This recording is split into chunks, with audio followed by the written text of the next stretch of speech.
We asked you that about the airport. All right, we are live, OTNG Season 2, Session 27, and we're not sure what we're doing. Well, last week we had What do you want to do? I don't know. What do you want to do?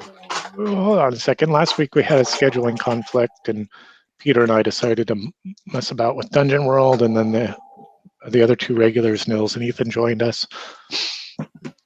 Tonight we are three.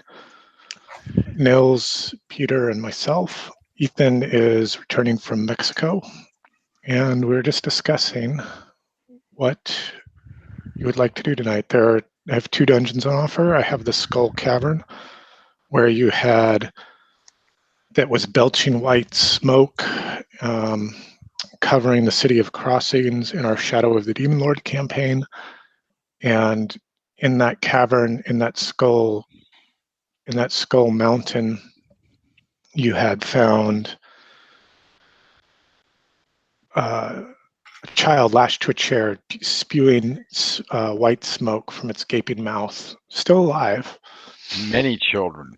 Many 12. Children, 12 children in all.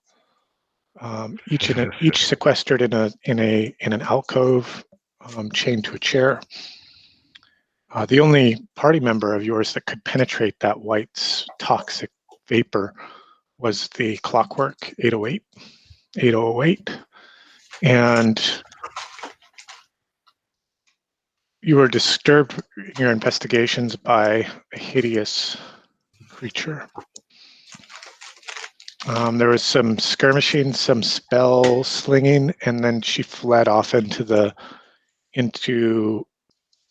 she fled to the smoke-filled chamber. She turned to vapor and fled. That's right. She did turn to vapor and fled. And then your party decided to descend deeper, discovered a laboratory of sorts, and spent some time searching that. And that's where we had ended that session. The other opportunity on offer tonight is a return to the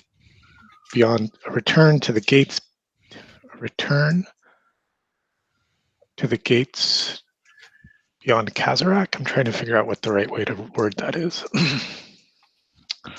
That worked. And personally, just because that was such a we're reaching a pivotal point in that adventure, I assume, is what it certainly felt like. I felt like we're about to head into a big moment. Mm-hmm. I would hate for Ethan to miss that and for us to die without him dead next to us. You would hate for him to miss the opportunity to die with his friends. That's right. Uh-huh. I hate it when he left out of a TPK that I'm in. Uh-huh. But seriously, I think he'd like to be part of that. So I lean more towards the Dungeon World, which, by the way, I also really enjoyed. What do you think, Nils? I completely agree, except that means I have to go upstairs. Get my character sheet. Well, you can take your headphones off and come back. I know, I just don't have to go upstairs. Fine.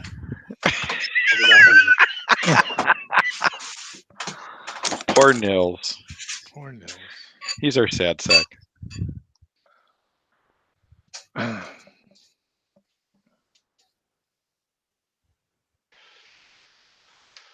All right, well, Dungeon World it is. I've been doing some reading. A very little bit of reading, mind you. See if I can't cobble something together.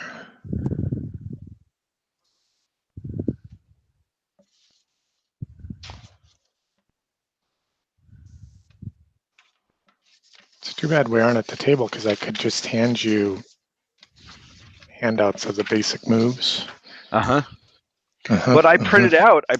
I have my wizard character sheet, and I have his spells, and I have basic moves right here. Oh. I have special moves. Make camp. Moves and special moves. And I have my wizard page 2 with advanced moves. When you gain a level from 2 to 10, you may choose from these moves. Oh, right. That's the leveling process. Right, but that's got the spell book. It's got my starting gear next to it, though. Correct.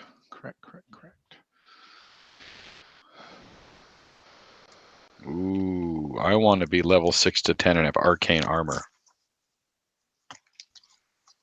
Ooh. I'm totally That's good. excited about this dwarf character in Ethan's game if he survives, because I see him. He's just got this dwarven Tony Stark thing going. That yeah. Wonder if Nils is back. Oh, should I be sharing out our map yet? I'm going to let Nils share because he's not broadcasting the camera. Unless you want to do it, Peter. That's fine. Either of you can do it.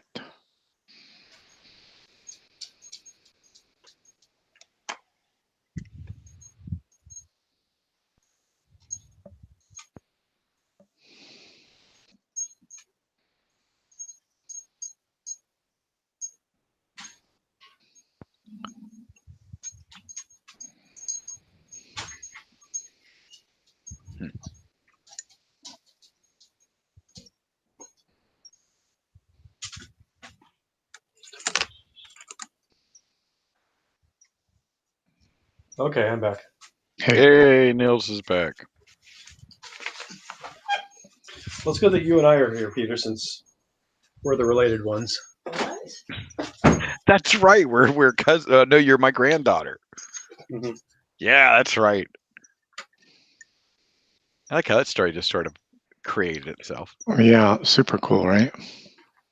Well, the first doctor and one of his companions was his granddaughter, so. Oh, very clever. You're more in tune of that than I am. Very clever. I've seen a couple David Tennant's.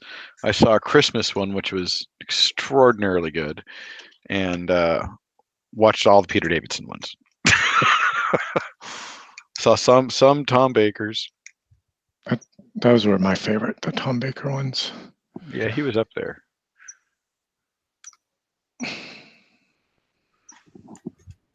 Okay, so I've got Thalamina, and you've got Thalamide, and we're ready to poison people. That's right. I was going, look for my character online. No, it's right here, Peter. In paper. Rocking it old school, baby. Rocking it old school.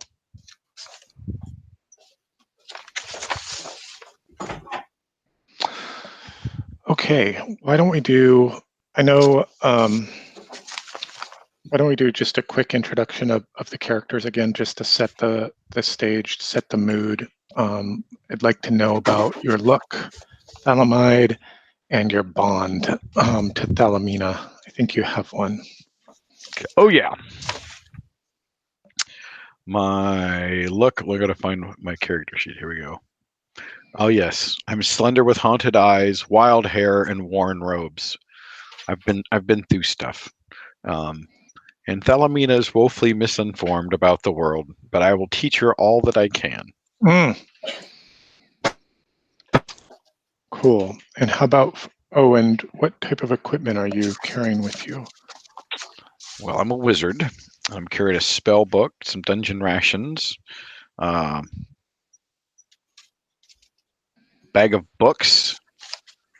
Ooh, instead of leather armor, interesting. I went with the bag of books, and I have a staff and 3 antitoxins. Okay, and on the bag of books, do you remember how those work? 5 uses. Right, 5 uses, and I'll tell that's you all right. it says. I'll tell you right now how they work. Tell you what? I think it's. Tell you another thing. It seems to me it's like a blade of armor on a tank that you use it up. If I'm not mistaken. Kind of, but let me. You have the literature, and I haven't opened that up.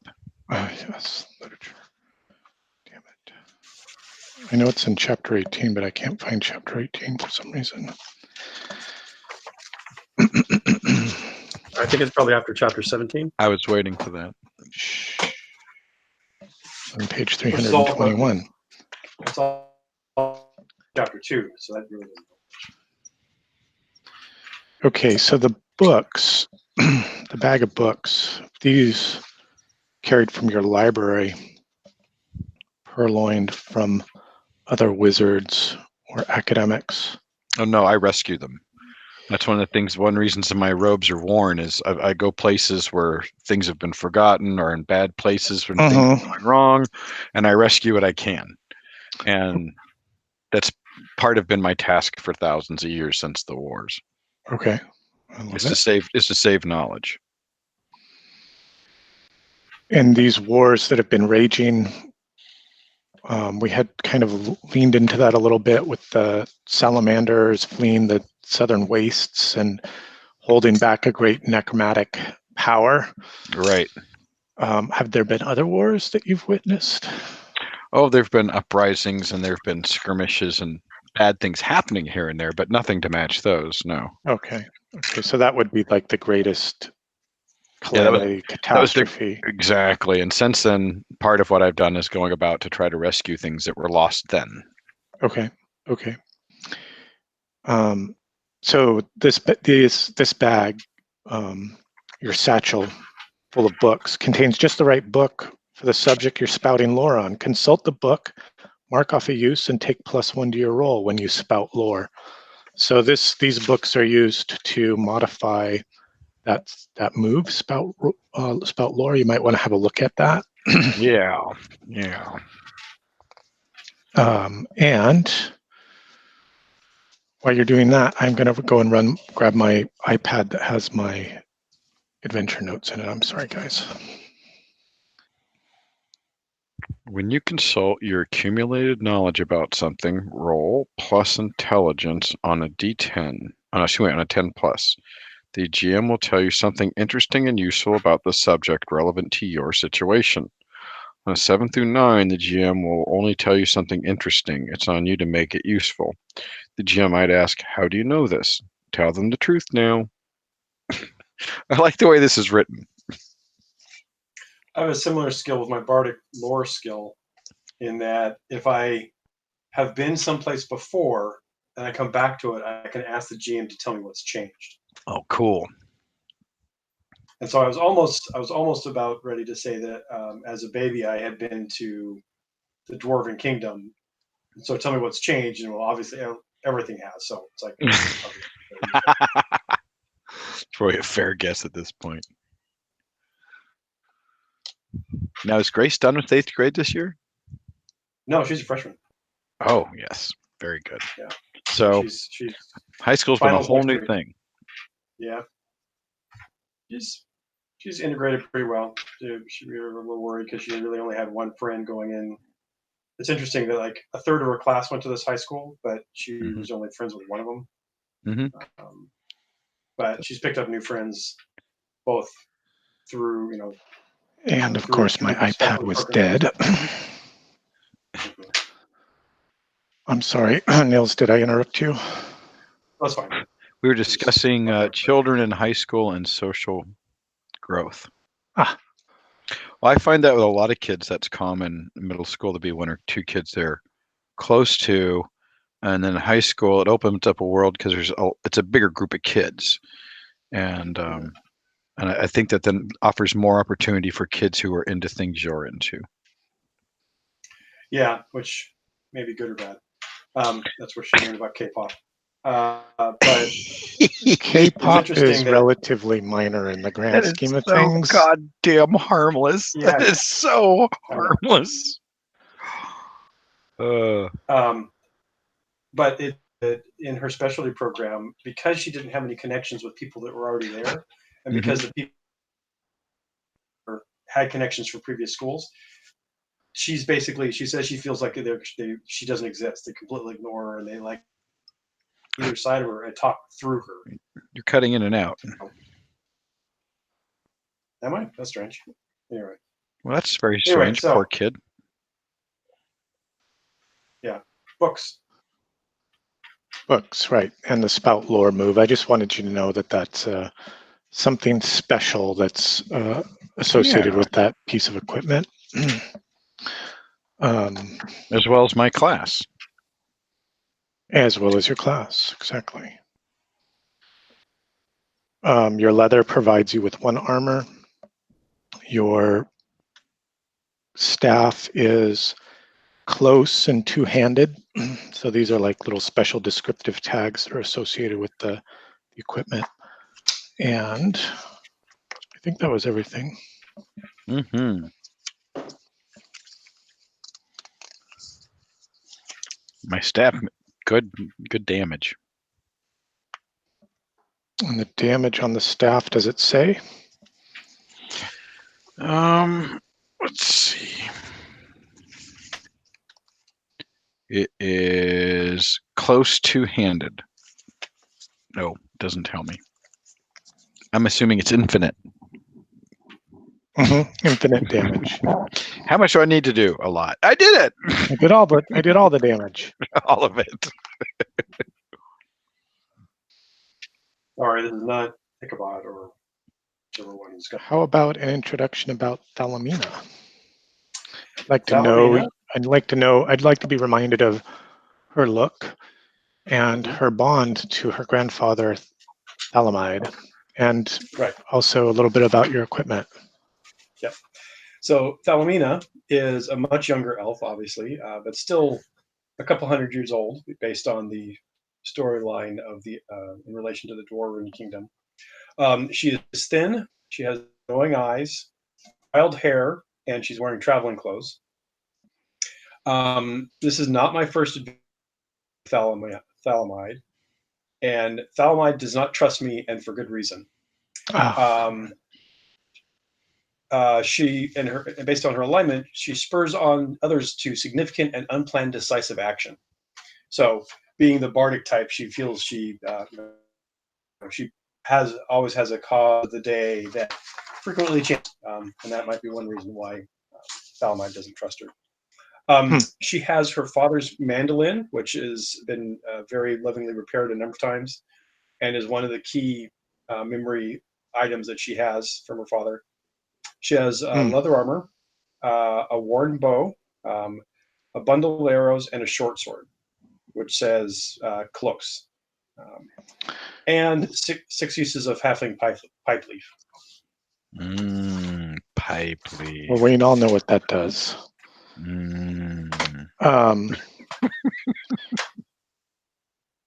The pipe leaf is shared.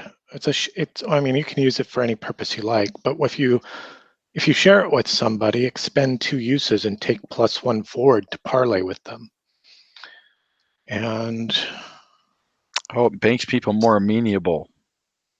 Yes. I see. You said +1 what?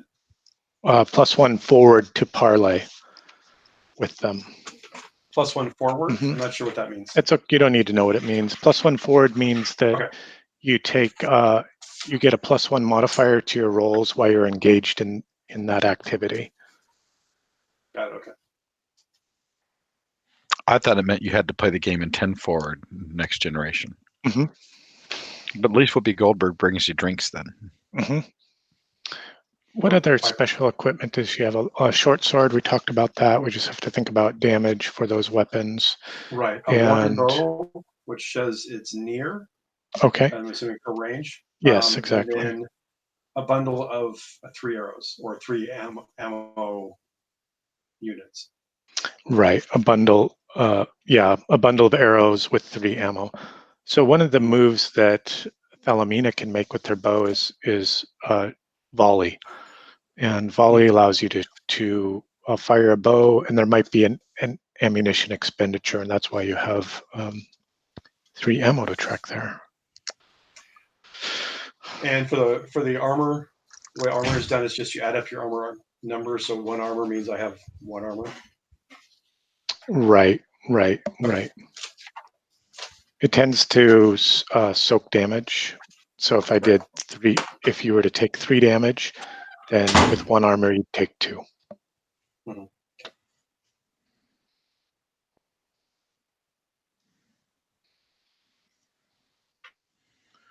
All right, feels like we're kind of ready. I was just looking in the book about the damage for those weapons. Well, hopefully we won't have to do any damage or take any damage. Mm-hmm. We'll just solve puzzles and avoid damage. because we're clever. Because we're playing Mist. I can live in hope.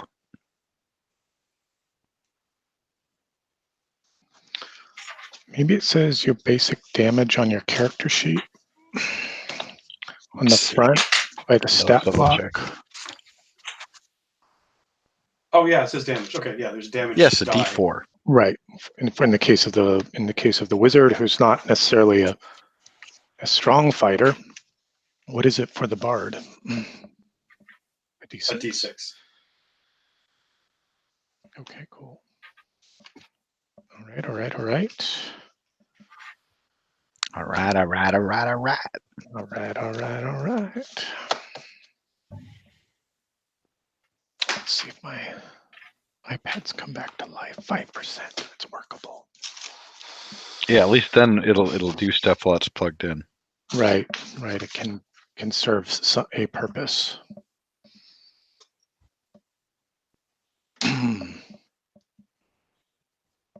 Collecting my thoughts, skimming my notes, hatching some plots. I'm fixing a hole where the rain gets in. Stops my mind from wandering.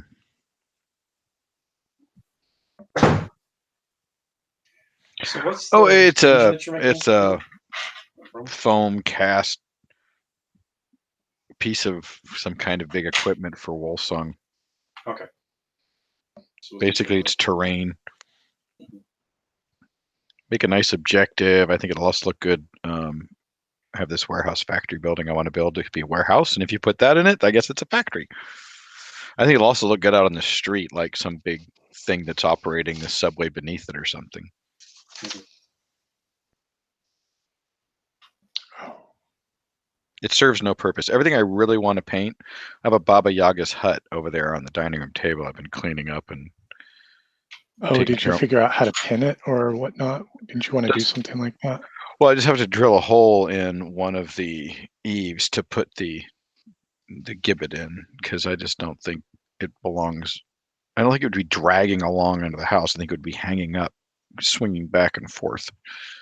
So I got to drill a hole for that, and I want to put a base on it, I've decided. But still been getting mold lines off it, and it's one of those big bones pieces, so that it came pre-assembled, which I was shocked. The big ones generally don't. But the mold lines go all different directions because they're all different pieces that are assembled. Oh, so there's quite a bit of cleaning to be done. Yeah, not that much cleaning, but you got to pay attention because it's like, oh, wait a minute, there's a mold line there going a weird direction. I didn't notice. But well, it's a house, and they kind of show. The chicken legs are beautiful. They're beautiful sculpts. And they're done realistic as opposed to stick legs. So like chicken legs. So I want to paint those up like bird legs. I have no reason for it. What game am I ever going to use it in? Told Ryan about it. He's like, "Who cares? We'll put it on the table for any reason." Right, I go, "Oh, just good. To look at it." That's right. I'm not alone in this. Good. Maybe it'll end up like we'll be playing Kings of War. It'll be off on the side like my dwarf dirigible when we play War Master. It's just there as a journalist.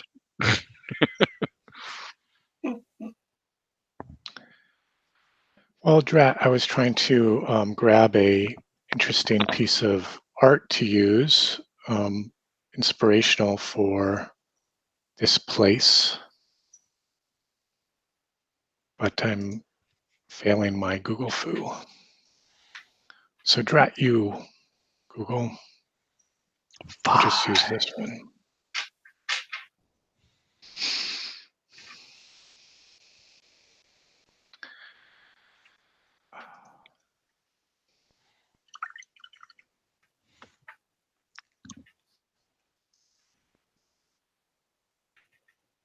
Oh, good. I'm not missing anything. The screen's still black everywhere. No, for a moment, yeah. I thought I would throw a few things onto the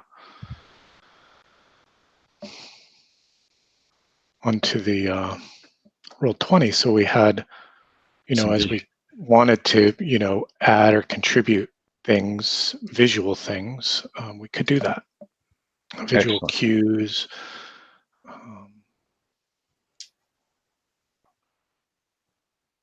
see.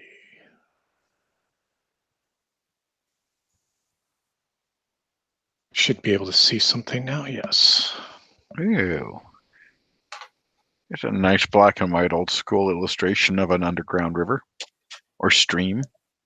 Or cavern or something. Ooh, So the three of you had Had had found yourself standing at the gates of Kazarak. One of those great doors, one of the great twin doors that barred the way to Kazarak itself, slightly ajar. Did something come in or did something go out? Fireheart struck up a torch and led you into the gloom and the darkness. And while you can all see in that gloomy dark, there was some concern that Fireheart's limited range of vision and your inability to detect the undead. or non The only thing heat that producing. those non-heat producing abominations could spring upon you in the black. So you chose to go with the torch. But now Fireheart has wandered off, extinguishing his torch, and you can no longer even hear his little mutterings to himself. I hear one really big yelp when he breaks his toe out in the dark. The two of you are making your way towards a huge tower that you could see. And what you're realizing now as your elven senses begin to take over is there are cracks and crevices, sun tunnels that kind of light and illuminate strange areas and portions of the cavern. It's not fully lit and illuminated, and there are clearly areas that are plunged into deep, deep darkness, or those that are in moderate shadow. And even those that, stand in stark contrast, with the shining sunbeam falling in through some twisted passage high above you, maybe reflecting off of some crystal or gem. And there in the distance, you can see a great tower that sort of looms up against above this sort of haphazardly, which you would almost describe as haphazard, but then you can see geometric patterns of houses stacked upon one another, or bridges arching over muddy canals where small push barges, like gondolas, lay mired in the mud and the muck, untended, some of them still stacked and laden with their cargoes. And just one quick question. This is all inside the inside the cavern. So the cavern soars high above your ground level, I guess you could say. The maybe some 80, 200, 300 feet high. It's hard to, it's all relative, I suppose you could say. Mhm. The lowest parts are clearly down by the canals. You're kind of on the urban level, I would say, and the tower, looms before you, soaring even higher. And I think we decided that we were going to head towards the tower. You did.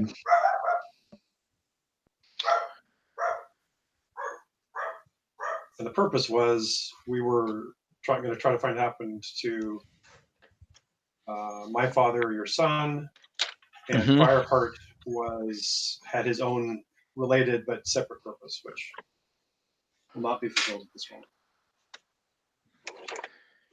And I think we had established your son's name, Thalamide, was Eric. Is that right? Or am I remembering something else? I don't know if we did. I don't know how. Don't have it written down anywhere. What is the name of your son? Does anybody recall, or is it so? Is that memory so painful that you have pushed it so far inside you that you've forgot you can only catch glimpses? We could, but I think his name should be Theremin. theremin. Exactly. Theremin, son of Thalamide. Well, and that's the harp, right? That's right, exactly. The theremin harp, Mm-hmm. the memory object that Thalamine keeps so close to her heart. And Theremin had been sent here to Kazrak on some errand of the court, and it was unclear, even to Thalamide, if this errand had come before the fall or after. And that detail is lost lost to the ages.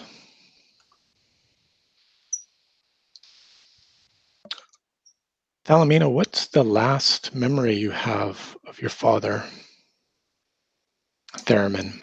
I'm humming very strangely. No. Okay. It would be saying goodbye to him at the city gates. As he went off on this journey to the dwarves. I was worried because he was going to be gone for a long time, and grandfather was never let me get away with what I wanted to get away with, but I didn't want to stay with him. But he was always too easy on you. Father reassured me, saying that he'd be back, everything would be fine, and he was. That's when he gave me the mandolin, and said he wanted to hear me play a new song when he got back. Ah, and were you just a child when this had happened, or had you come into your own age? Well, depending on how you want to play it, at one point you had said that the Dwarven Kingdom had fallen 300 years ago. So if he had gone to the... Well, and I think for elves, time is such a relative thing. Yeah. True. It's like the passing of a season. And do I remember last summer, or am I remembering the summer before that? Right. So... And 300, and even 300 years would be childhood to adulthood for a dwarf. Right. So it is conceivable. Effectively, I would still be a teenager-like mindset within the elven society. Okay. And so a young adult. yes. Emo, great. Emo elf. That's kind of like redundant, isn't it? It's like Uber elf, right?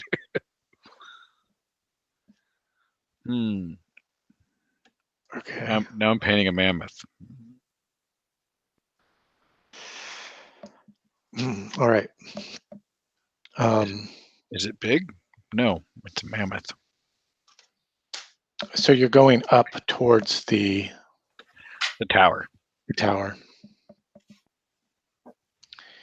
And the tower's pentagonal in shape, looming over everything as you kind of go up this low twisting rise. And its battlements, reaching up to the cavern ceiling. And there's a ghostly apparition, or is it two? They are at the gates, swirling about, maybe marching. What will you do? Are they dwarven apparitions? They could be. They are small, diminutive, but they are some distance away. Well, I think we should speak dwarf to them. Speak dwarf and exactly my thought. Show that we are friends of the realm, and now refresh my memory. We don't know why it fell, right? It's that's No. a mystery. Yeah, that That's part of why we're here. the dwarves won't speak of it. The dwarves won't speak of the fall of Kazarak. In fact, they were trying to erase its memory from the collective knowledge, but it was you elves, that your long memories, that had sort of hung on to that detail and returned to it time and time again, like that kind of niggling at your cousin about, what he did last summer. Didn't you guys used to have a city? Didn't you? I don't know. Let's not speak of this, Thalamide. I've told you. And the last dwarf that did speak of it, Right. That's right. he suffered a terrible curse. That's right. His beard fell out. All of Yeah. his hair. His hair fell out all over his body. In fact, he's shunned and reviled. Yeah, naked mole rat of his society. But he's a great smith, and he's been banished into the cellar of some great lord's hall, where he toils, attempting to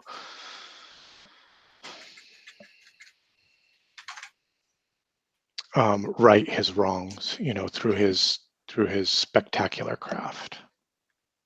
Some form of absolution.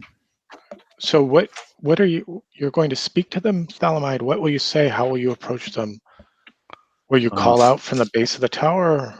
Oh no, will you I make will. some other gesture. I will try to approach them in what would be the formal path, meaning not slink up and try to speak to them in dwarf, and what would be what would be the formal diplomatic manner of doing so. Okay. And greet them as greet them as guards of the tower, and Okay, great. Why don't you greet the members of the city? Why don't you speak to these spirits? Roll for me 2d6 plus charisma. Well, wait, let me double check something here, because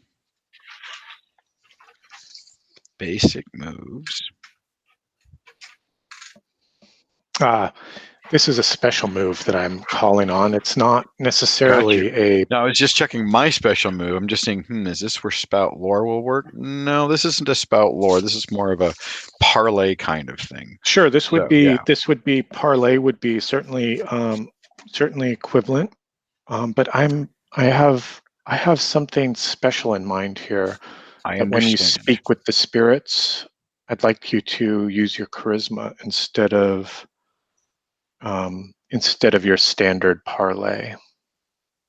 Okay, so the 2d6 roll, please. An 8.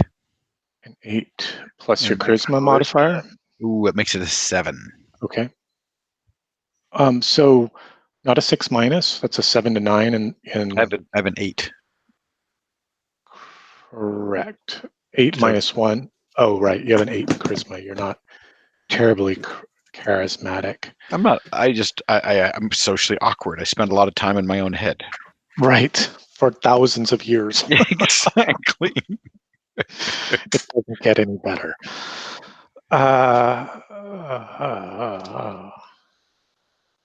One of these twisting and swirling apparitions. One of them sort of slows its swirling and kind of forms up into the image of a stout dwarf with a sturdy spear, and he comes halfway down the path towards you. Who comes upon the tower of Kazarak, and why do you disturb our rest? By the way, excuse me for interrupting. I just want to say that I have, when we started the game, since the lizard, the way we can see these spirits is because I cast the cantrip light on the end of my staff. Oh, right, and you could sort of see them swirling in and out of the gloom and the light that's falling into the. Oh, that's right. There is some light. into the cavern. But that's a very good point. So you used your cantrip spell. Yes. And to create light on the end of your staff. Is that right? Yes. Okay. All right. Well, you can certainly take +1 forward for remembering while you're here at the base of the tower, for calling out that key point that you won't always see things that are no longer alive. Right. I hate to be snuck up on. And I hate to miss a key detail. Right. Especially when your game master does. Well, and I'm an elven. I seek knowledge, and one of the reasons I feel I'm here is also to liberate any knowledge or to save any books or anything that may have been left behind. Mm. In addition to finding my son and what happened. Right. So what will you do? This dwarf's called down to you. I will tell him. I said, we seek my son, an elf, younger than myself, came some time ago. He sought answers in the city, and we seek answers to his disappearance. He hisses and draws back. There are no answers in this place, only torment. And he starts swirling away. And you can see some agitation between the two different spirits, the two different apparitions. Mm-hmm. Delamina, what will you do? I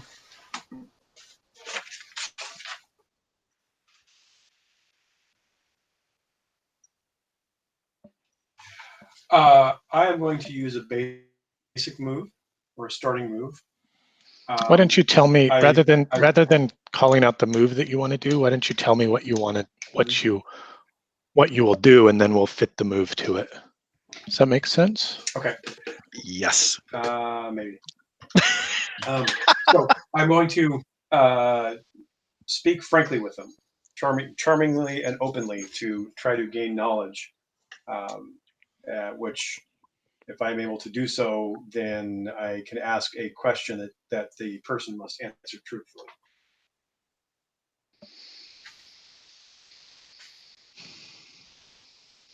So, as the person is... so it sounds like you're trying to parlay with them? Is that what you're doing? Or, I'm sorry, you're doing one of your bard basic moves. And what is that? Yes. What is the name of that bard basic move?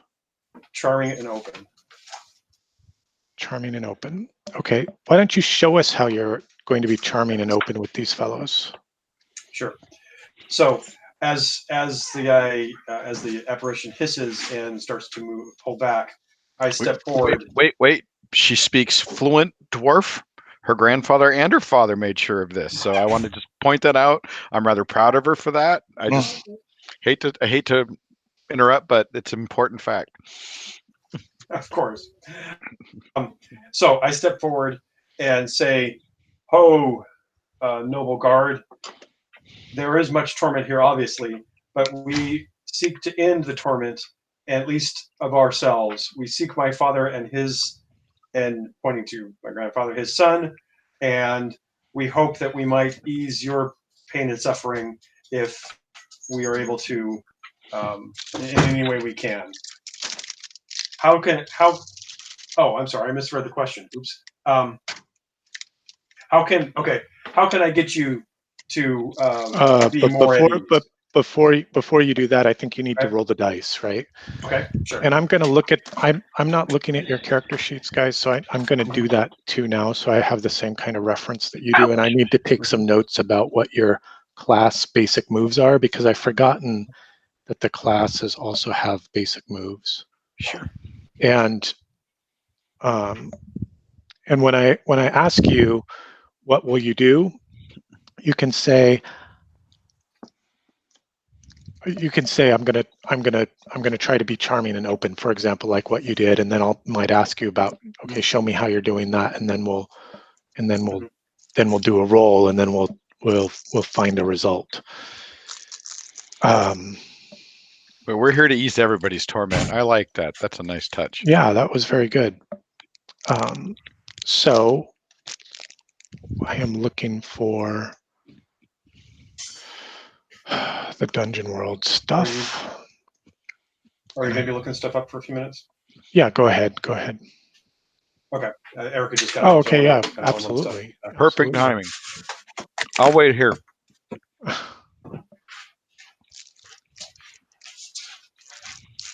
So I got a sleep apnea study thing today. Went and picked up this machine I stick to my finger. Oh, is that all? They don't hook you up in a face mask or anything? I've been having trouble sleeping. Oh, for years, years and years. But yeah, I wake up pretty much every hour or 2 hours. Oh my Fully awake. gosh. Well, maybe that's what the problem is. Yeah, when I was and Heather sleeps really soundly, so she doesn't notice, which is nice. But when I was helping take care of Barb after she broke her shoulder, she was sleeping in the chair in the bedroom, and I was sleeping on the bed with Tico. Mm-hmm. And she said, "Do you know every time before you wake up, you stop breathing?" And I go, Really? That's apnea. And so the question is, how often does it happen within an hour? And a certain threshold dictates whether it's mild, moderate, or severe. Mm-hmm. And even mild, can be treatable and can cause major problems. Mm-hmm. So we'll find out. I'll put the machine on tonight and Run drop it the for whole a thing off couple. tomorrow. Oh, just one night? They don't need One to. night. It hooks to your finger, an little wristband connected to it, and it's when you pull this tab, it inflates this little balloon inside, which holds it snugly against your finger so it doesn't just fall off. And it reads all kinds of things, and it's aware of whether you're awake or so. As soon as you climb into bed, you put this thing on, whether you're going to sit and read or watch TV or whatever, Mm-hmm. and it's monitoring all that, and it's aware of whether you're awake or asleep, and it counts, how many times you stop breathing and for how long. Because apparently stopping breathing is not a good thing. Right. It's conducive to surviving. Exactly. So, yeah. Oh, I think.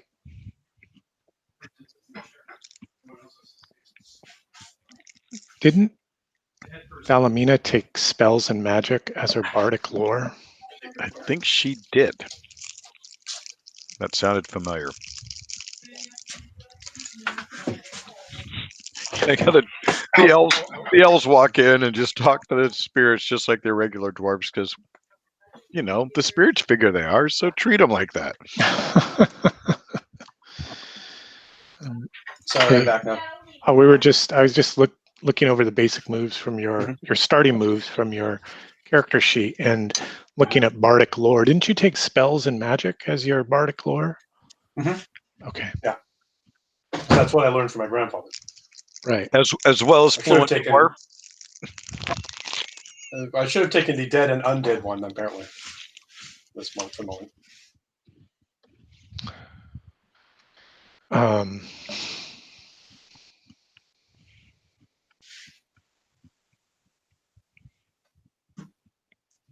And we were doing charming and open, and oh, right. When you speak frankly with somebody, as you've just done, ask them a question from the list below. They must answer it truthfully.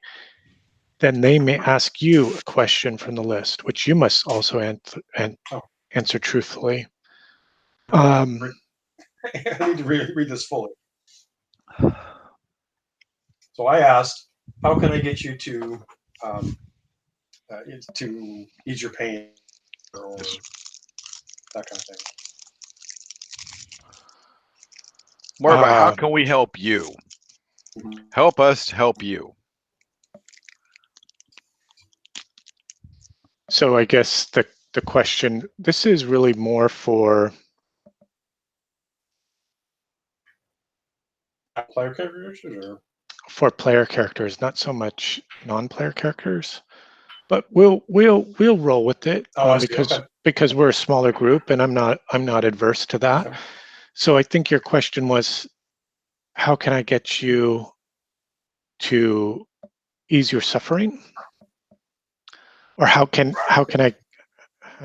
How can I get you to find a release? It has to be phrased in that context, right? So I know what you're driving at, and I'm going to let you ask the question rather than me ask it of you. Sure. How can I get you to rest?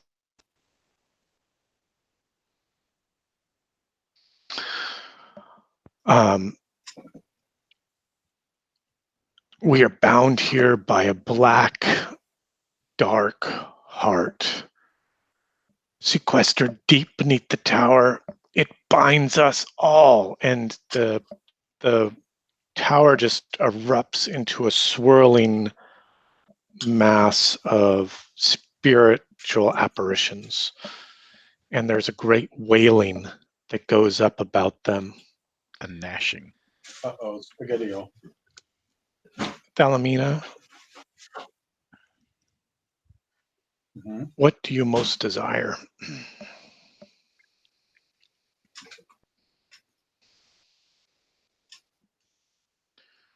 To be able to know the fate of my father. Okay, to know the fate of your father.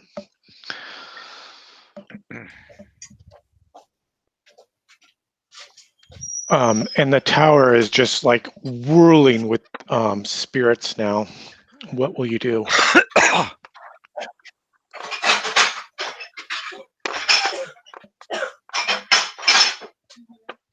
Yeah. Sorry, there's a lot of background noise. I think we should try to find the dark heart. Sounds like I it's agree. down at the base of the tower, so we will try to advance and move to find an entrance to the tower, if not an entrance down to the tower. Agreed. So you're going to press forward. We're going to ask the dwarves to let us pass that we can try and end their suffering.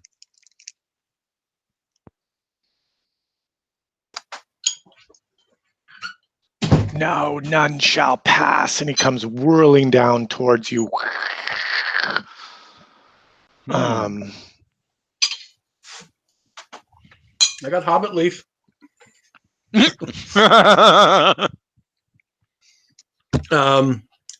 Well, I have magic missile, but I kind of hate to. Are I you get once a day, right? No, I don't think so. Let me take a quick look at your character sheet as well. Yeah, but I'm also going to finish with Thalamina. First encounter. So, did anyone notice that this picture of the cavern actually looks like you're looking down someone's throat? That's cool. Yeah. Very. Of someone that doesn't brush their teeth, I guess.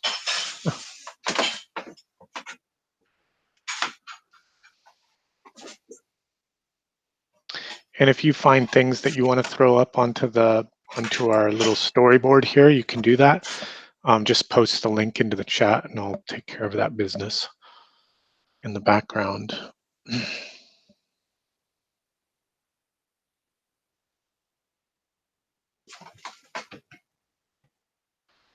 And then a port in a storm.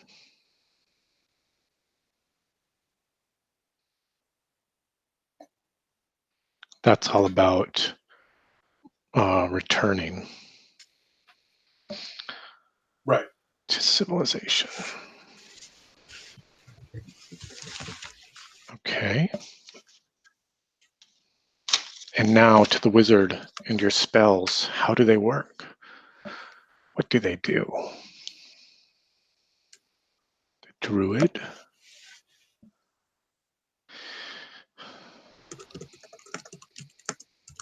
The wizard. Cast a spell. Release a spell you've prepared. You do something.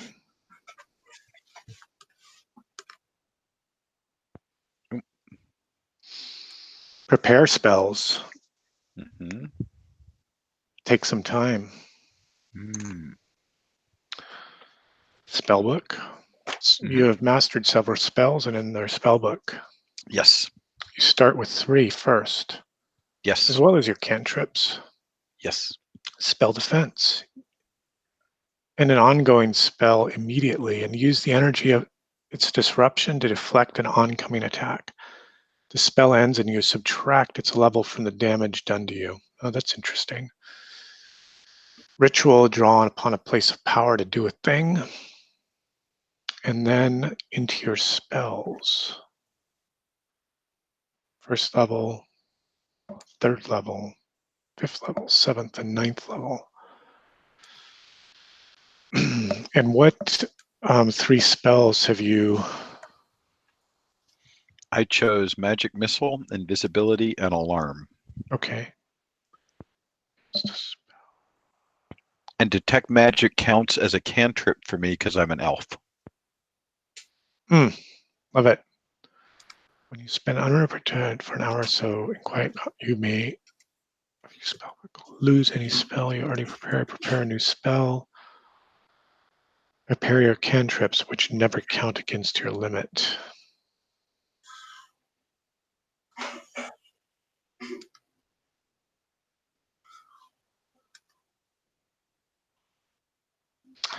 Oh, I see. Interesting. So it looks like every time you use them, you tick them off until you can prepare them again, is kind of the way I'm reading it right now. But let me look at the wizard character.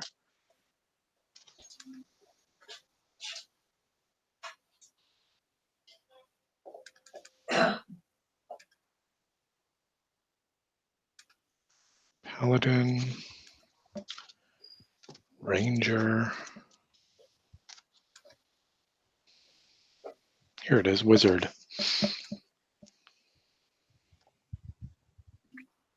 That's me.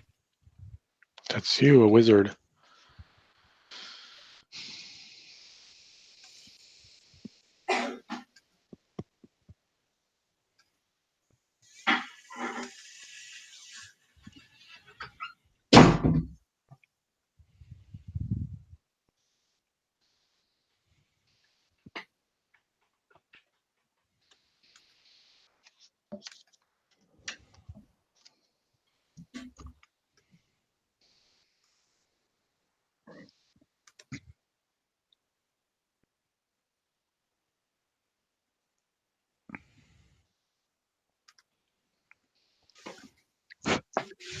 Does your character sheet say how many spells you can have prepared? Don't believe so. No, but it does say you prepare all of your cantrips every time you prepare spells without having to select them or count them towards your Right. weapons. And when you prepare spells, you can prepare new spells of your choice from your spell book whose total level does not exceed your own level +1. So that's the prepare spell move. So you can have 2 spells prepared. Does that make sense? Yeah. And I think I get a and third your because I'm an elf. Was that it? prepare all of your cantrips without having to select them and count them towards your allotment. So whenever you prepare your spells, you always prepare these first 3 plus detect magic, right? Because you're an elf. Right. Those are your 3 cantrips: light, unseen servant, prestidigitation, and detect magic. And then you can choose 2 other first level spells. Magic Missile was one that you were thinking of. Invisibility and Alarm, though you could certainly change those if you wish. Because we hadn't really established how that worked. Right. Well, then let's go with Magic Missile and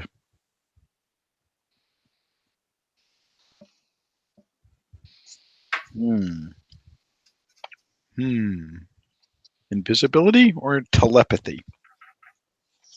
Is this something you can change every day, or is this like your set spell book? He would have to spend time in quiet contemplation to prepare more spells.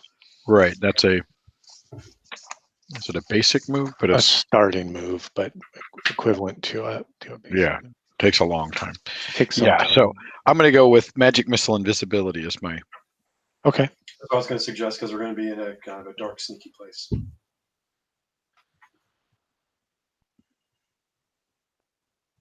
Well, luckily I get light as a cantrip, unseen servant as a cantrip that can carry things, prestidigitation.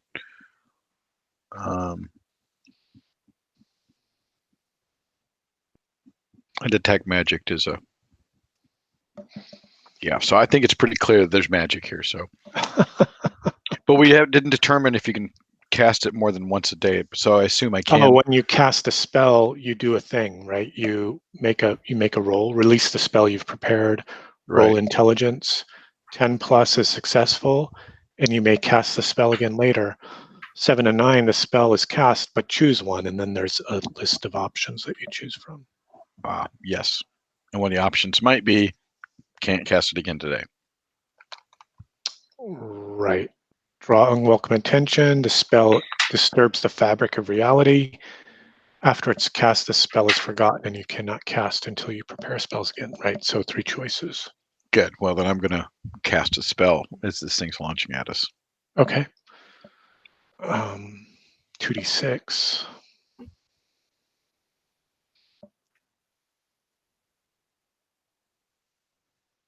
And you're casting detect. Sorry, No. you're casting magic missile. And I have a +2 with my intelligence. Okay. Just do it. You threw an 8 10. plus. Yeah. Oh, a 10. So 10 plus is what I needed, correct? It is what you need. And I'm a little rusty, but I still got it. I still got it. And how much damage do you do? 2d4 damage. And how much damage is that? 4 points. 4 points. Sorry, I'm just checking my notes. And as I do it, I say, "Be calm, spirit." Stand there while I shoot you. Hey, I'm trying to do it politely. All right, well, I'm going to use this monster. Okay, I'm going to close. Hold on, I'm going to step away for a second.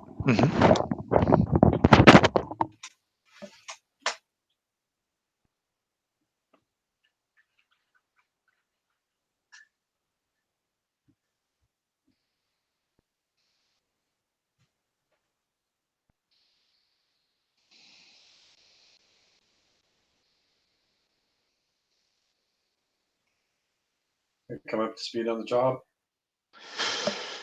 Yeah, I'm writing stories, leading project managers through their pieces, engaging with engineers and design people. So yeah, I think I'm doing it. Okay. Did Thalamina finish these things off for me? No, not yet. But as the your magical blast lashes this amorphous spirit as it's like descending down the path towards you, and it kind of driven back into almost what could be construed as a solid shape, and now it's charging down into your midst. A stout dwarf warrior wielding a spear, clad in chain, a great beard, and a pale, pallid complexion, screaming, "Be gone!" And he's right there,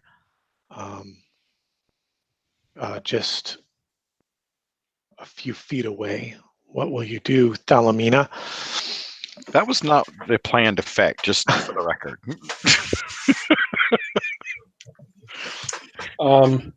I will. That. Behind you, you can see the tower swirling in green now, like a green fire of spirits. Something's taking shape up on the battlements. I will pull out my short sword, and while I admonish my grandfather for his obviously bad decision. Oh, rush to your grandfather's defense. Yes. In a backhanded way. Are you going to try to protect him, or are you going to lash out at this creature? I will protect him. I will like position myself between the So you're defending your grandfather from this thing, standing in defense of your grandfather who's under attack. Roll your Constitution. She's a good girl. Okay, so my Constitution is 12. I roll what? Is that a plus? I roll 2d6. 2d6 plus your Constitution. Constitution bonus. I see. Constitution modifier. Right, which is actually nothing. 0, so it's straight. Yep.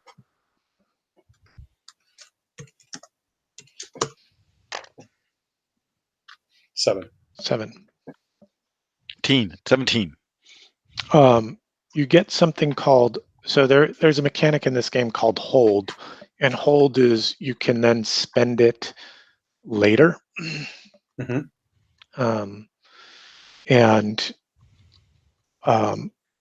It's like a currency. It's just called hold, and you have hold 1.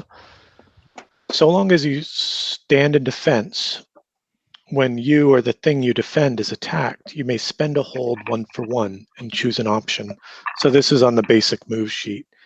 And those options are redirect and attack, halve the attack's damage, open up the attacker to an ally, or deal damage equal to your level. Okay.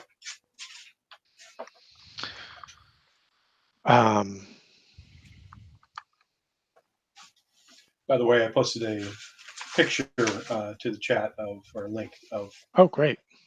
what I'm seeing as occurring up at the top of the tower. Cool, I love it. Uh-oh. This is in the Hangout chat? Yeah. No, this is in the Roll20. Ah, thanks.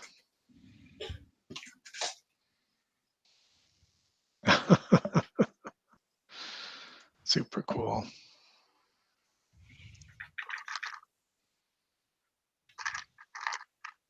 Try to see if I have an elderly elven wizard figure here. Might be time to go back to the game shop. You know, I like it when you say things like that. Why we get along. I was just there today buying paint. See, when I was a kid and had to go in the doctors regularly, you'd get a treat if you didn't, if you didn't cry and didn't fuss, then you get to go to the toy store afterwards. Well, I didn't fuss, so I went to the game store and bought paint.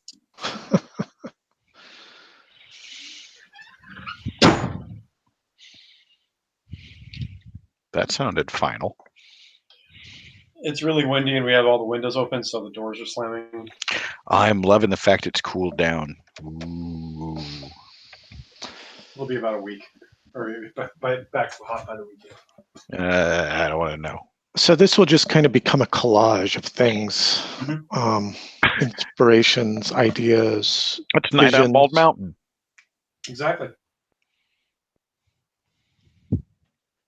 And up on top of the tower, you can see this this thing taking shape, firming up and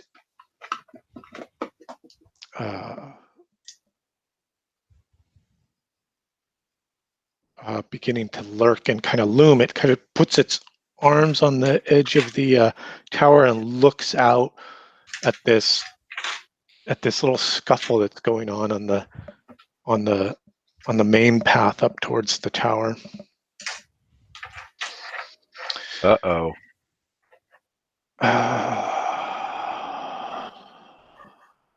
Thalamina, the spectral dwarf hurls its spear at you. Okay. What will you do?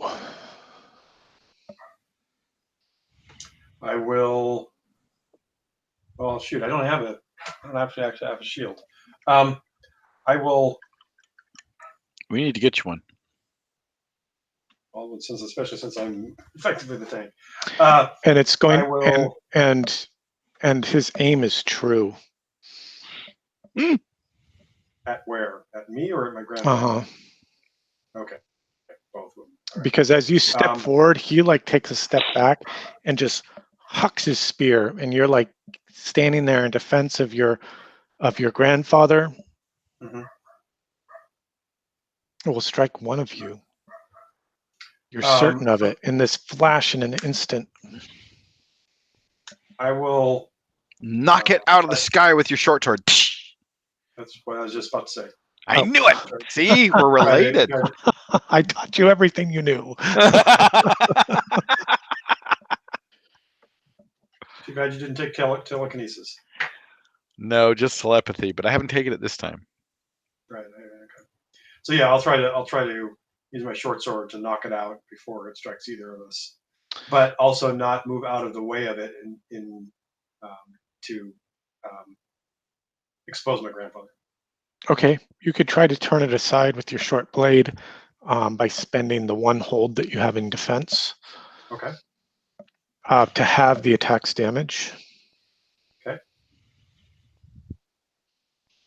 I will do that. And you take 4 points of damage. Ow! Quit it.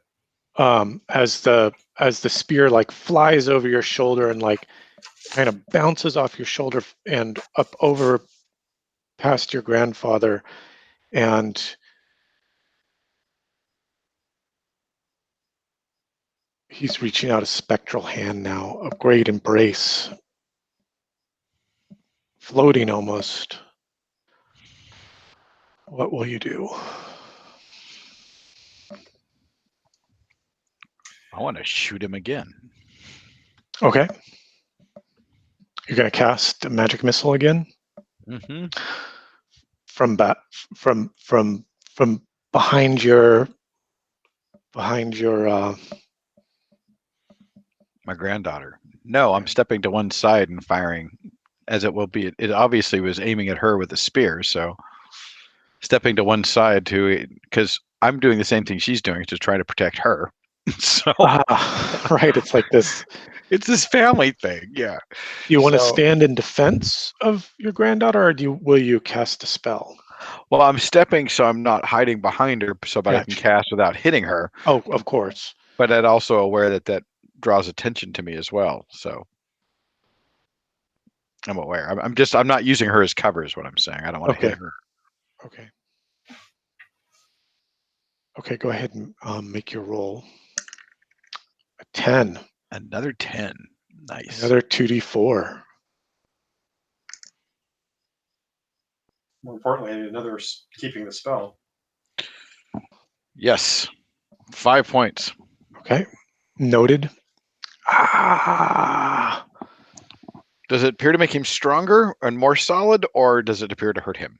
It does hurt him, and as you're blasting him with these magics, he becomes a little more solid, a little more real than just the ghostly apparition of when you first encountered him. And you can just see this look of torment on his face when you hear a whispering in your mind. The two of you hear the same thing. Come into the tower. We're trying to.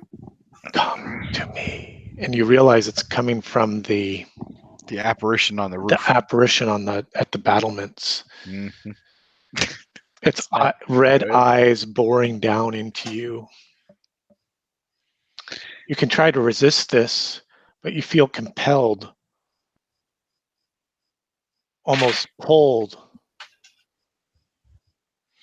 But it wants us to go up to it. We want to go down into the dark heart and stop whatever that is. Right. Will you give in and go up to the tower? Or will you resist? We will resist the call of darkness. Okay.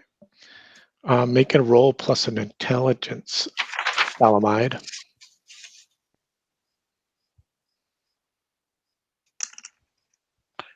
12. You are immune to its evil control.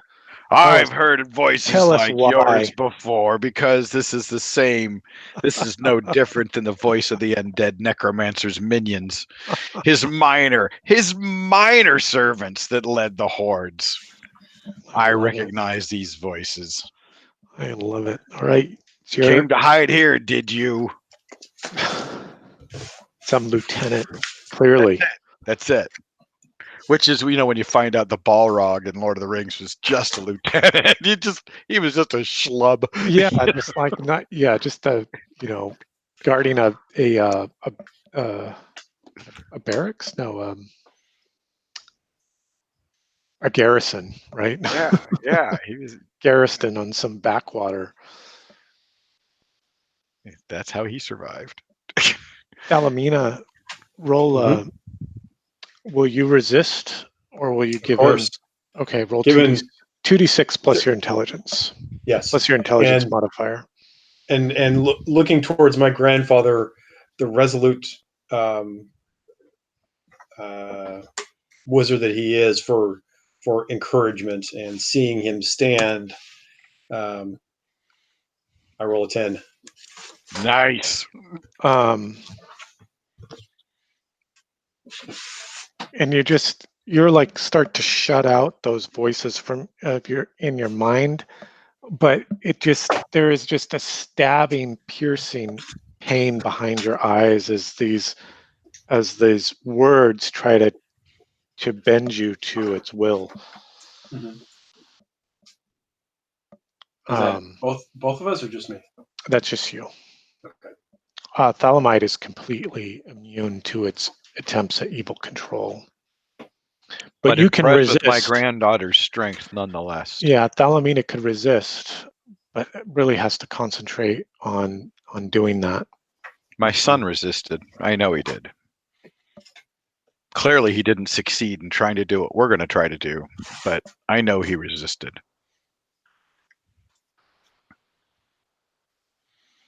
I'm a proud father. So the dwarf just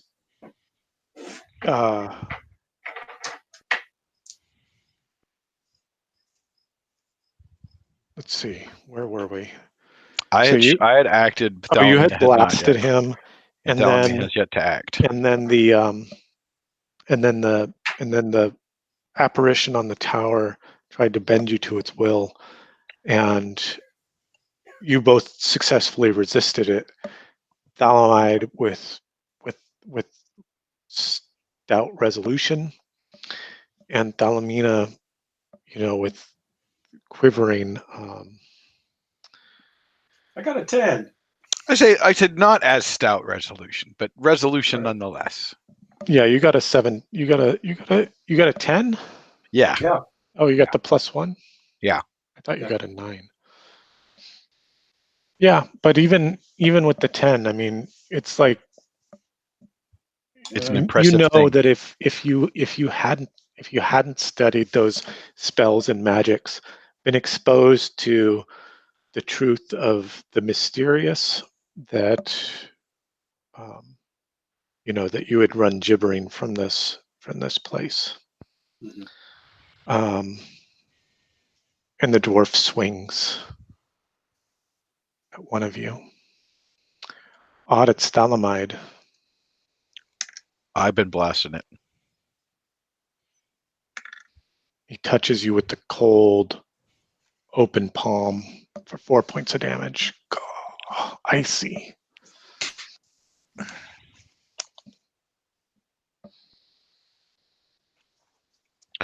And I remove one of those for the leather armor, yes? Yes. Yes. Okay. Then I guess I'm going to have to strike back with the staff. You still have... Oh, I think my daughter's... Hold on just a second.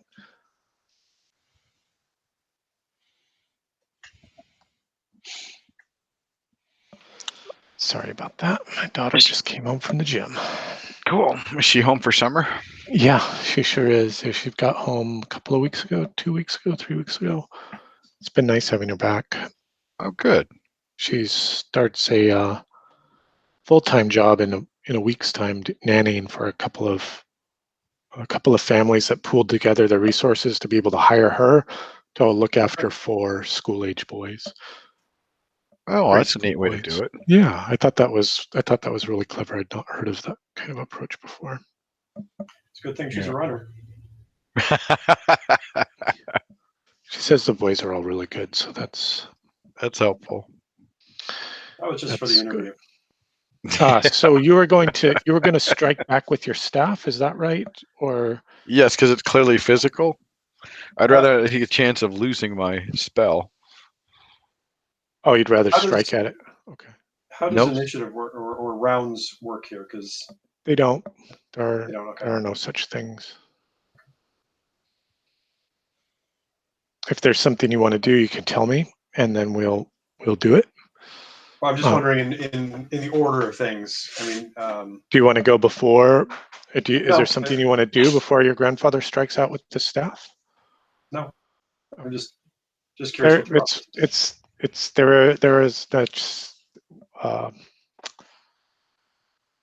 There is no such thing. We're part of the. I'll explain it after the session, but yeah. So it's less of a take turn, more of a describe what's going on, and we'll work it in. Exactly. Okay. Well, this thing is. I will attempt to hit it with a. What do I roll for this? 2d6. Oh, are you going to fight with your staff? So you'd be doing hack and slash, attack an enemy in melee. Yeah, it's a basic move. I'd rather not take a chance of losing my spell, and I've got 2 good castings. Yeah, you're not ready to risk that again. Sure. So,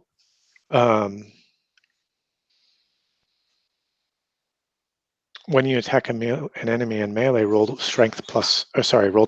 plus strength. Pardon me. Right. On a 10+, you deal damage to your enemy and avoid their attack. At your option. You may choose to do plus 1d6, but expose yourself to the enemy's attack. On a 7 to 9, you deal damage to the enemy, and the enemy makes an attack against you. And on a 6-, you're fucked. Yeah, you've swung and left yourself open, like you fell for a feint or something. Mm-hmm. Okay.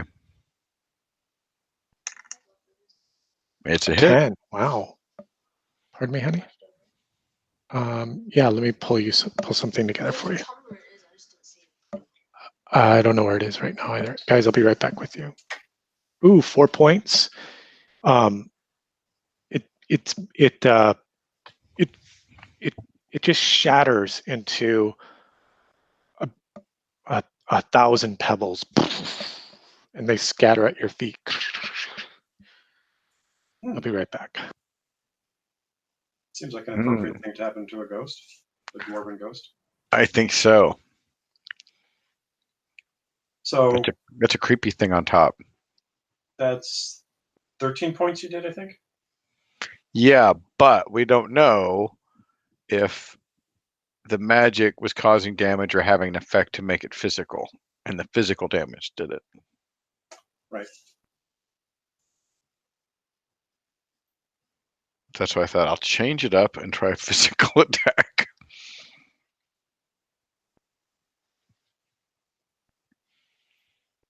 But 2d4, that's nice. I like doing 2d4 damage. Makes me feel effective. Yeah, not usual for a wizard. No, definitely not. Not until they're higher level and blasting big fireballs and stuff.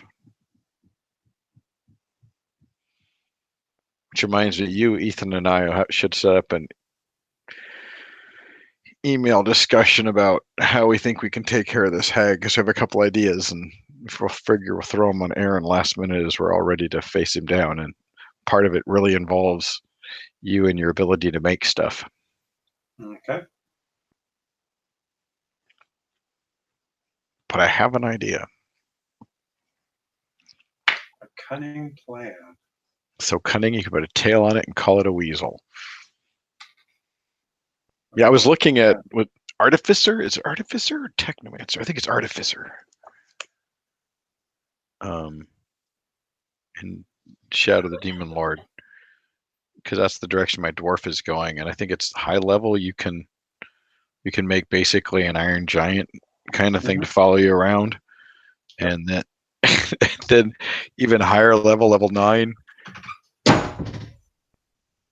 Is it level 9? You can put a cockpit in the thing. You basically make Hulkbuster armor. So I want to do this as a dwarf. I want to make Hulkbuster armor for my dwarf. I thought briefly about that for 800-135, but then felt like it would be, subjugating. It would be weird for a clockwork to be in a clockwork, kind of like a. No, it'd just be add-ons to you. It wouldn't be a clockwork and a clockwork. It would be like Iron Man's armor, really. It would be armor that just augments you. That's I hadn't thought about that.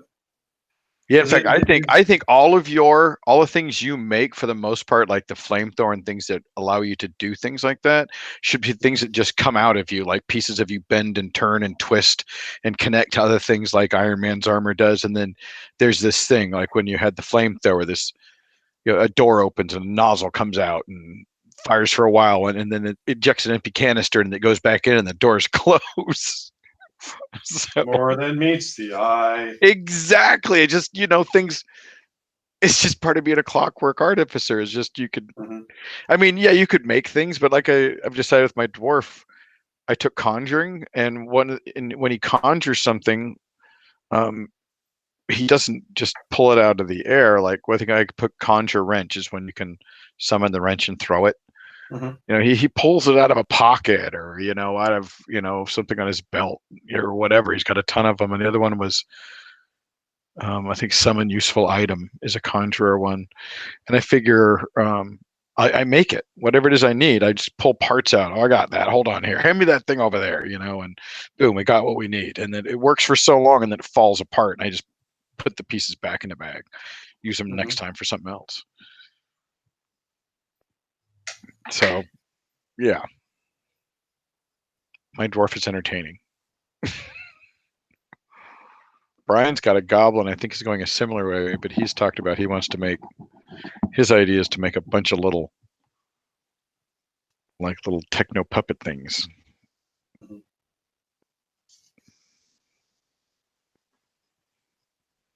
This is an Ethan's game? Yeah. If we live that long. Because while Shadow of the Demon Lord is more a narrative game than traditional D&D, Stanley still being a newbie at role-playing, it's still very much a scorecard. I need to, how much gold can I get? And this, what do I need to get to my next level? Not we're telling a story. Like, I don't know. I think this group is very much about that kind of role playing. Sorry, I'm back. Where's my poor daughter was starving. I had to got to make her dinner really fast. Yeah. But she only eats when she's at home. She doesn't eat at college. That's right. Yeah. No, she eats all the time because she runs all the time. She's back to running. But it's nice when she's home to have Dad make dinner again. Yeah, that was fun for me. Usually they're like, I don't need you, old man. Exactly.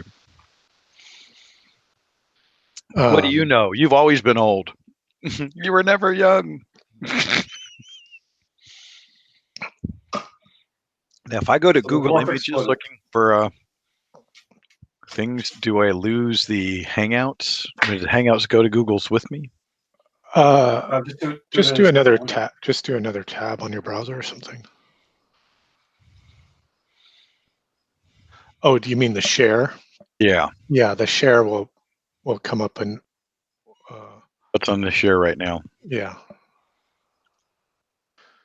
Yeah. See, what if I do? I think if you opened another browser like Safari. Hey, Ethan. I'm in Safari. No. Oh yeah, I just pulled the tab off and I'm How's your food? How's your foot? A lot better. Yeah. shit. Looks like I didn't break it I gotta or sign fracture it. I just crumpled the I foot can't in. hear him. Oh, poor Peter has to sign out and sign back in. Oh, I'm sorry, Peter. We'll see you in a minute, Peter. All right, bye.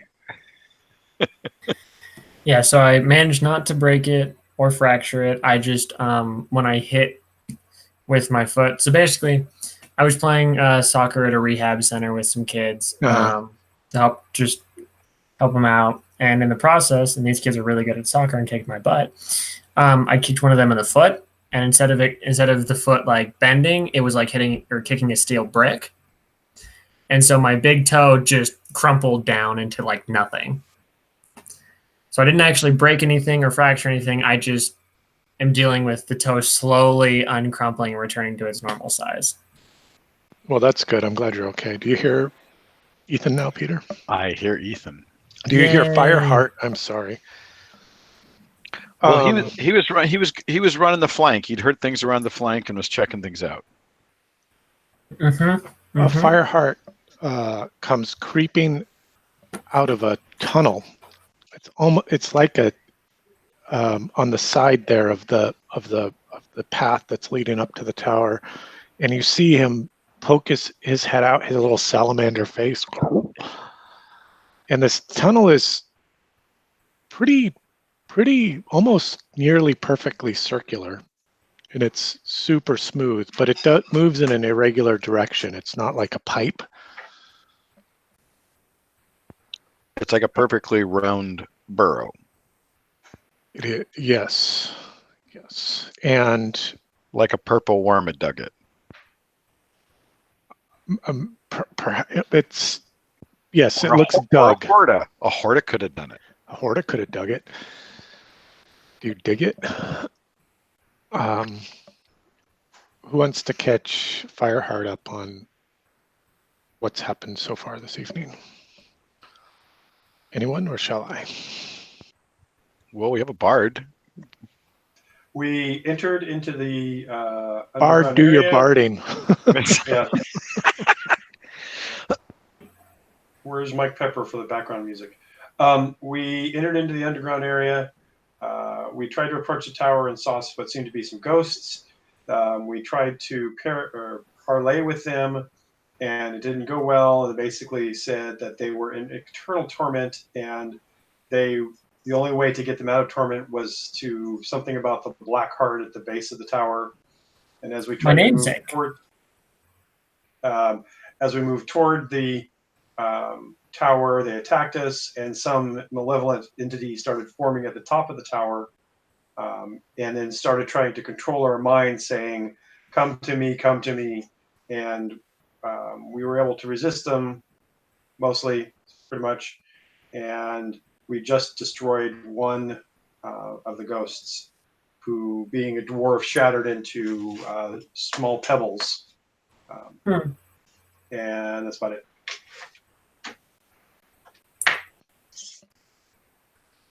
Very bardic, very. So what have you been doing, Fireheart, that you found yourself separated from your companions? Why they stood against the demons in the tower? I heard the call of that harp that I've been looking for. Its song lured me deeper into the tower. Down into one of these tunnels. Yeah. And this tunnel is led you to the base of the tower, and now you've rejoined your companions. What will you do, gentlemen? You've vanquished the first of one of these guardians, and you can see a phalanx starting to form up at the gate. The gate guard. Shields wavering in their spectral nature. Their ranks bristling with spears. We can't fight our way through this. No. Mm. How else are we gonna get beneath the tower? Hey, did you see any of those tunnels that you were digging that you just came out of? Did any of them appear to go downward in the direction of the tunnel? I mean, the tower? I believe one of them did. I just found the tunnel. I say we retreat and do that. That sounds good. As I stare at this phalanx of spectral beings of scariness. As So we we back both up, go- I'm gonna say a quick dwarven blessing over the fallen pebbles. Okay. I love it.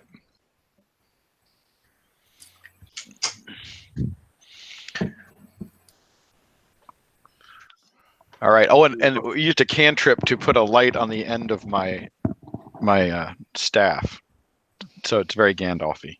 Mm. Yes, very Gandalfy, like uber Gandalf. We always have to have a Gandalf in every game we play. Well, I'm just hoping I don't have to, die with a Balrog that's on the top of the tower, because of course Nils had to put in the demon of, was it the Night on Bald Mountain demon? It's like, oh man, Chernobog. you know this name Chernobog? Mm-hmm. I knew you'd know his name. Well, that was my request avatar name. So yes, let's. So you're going to go down into the tunnels. Mm-hmm. Yes, because that's also safer. Okay. Hang on, I've got this great tunnel picture that I'm just trying to fix. So I know what I need to do. Oh, damn it, this is not going to work. It's perfect. Figuring it out. What's that? I'll be right back while you're figuring it out. All right, sorry. No worries. I know what I'll do. I'll do this. Spray paint tool always works. Here you go. It was a stroke of genius to find it. Like, looking like Ethan left his mic open. at the trunk. Yeah. The trunk? Yeah. Oh, no, sorry. Yeah, it is, but like your trunk actually in the little glove box. Yeah. It's really tricky, right? Ah, that's even better. I was in a work meeting when Yeah. Tindy said, sorry, I got to go. I'm at the garage and the guy needs to talk to me about my brakes. I'll talk to you later. And then he thought he hung up his phone and didn't, and put his phone in his shirt pocket. Thank you. He got to know all about the. Oh, yeah, actually. All about the brakes. Yeah. That's funny. Ethan, you left your mic open. He doesn't hear us. Just don't go potty, Ethan, please, for the love of God.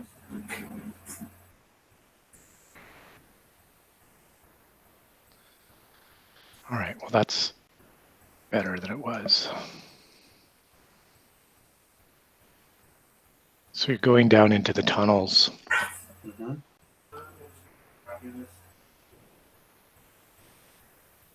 Yeah. And all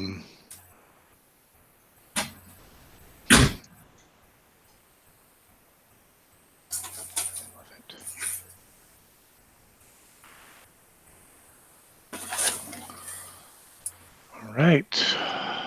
Okay. Hey, welcome back. Fireheart is back. You left your mic open. Oh. Not that it mattered, but I'm just giving you a heads up. Yeah, we're just gathering keys. Mm-hmm. Okay, I have a new motif for our.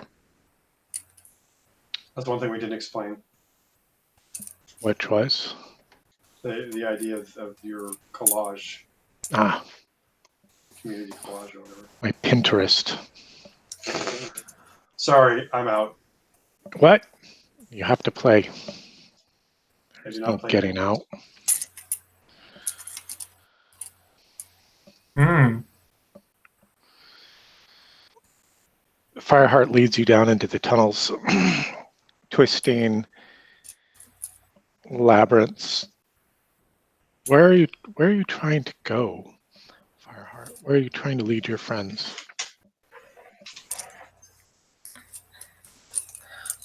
I'm leading them down.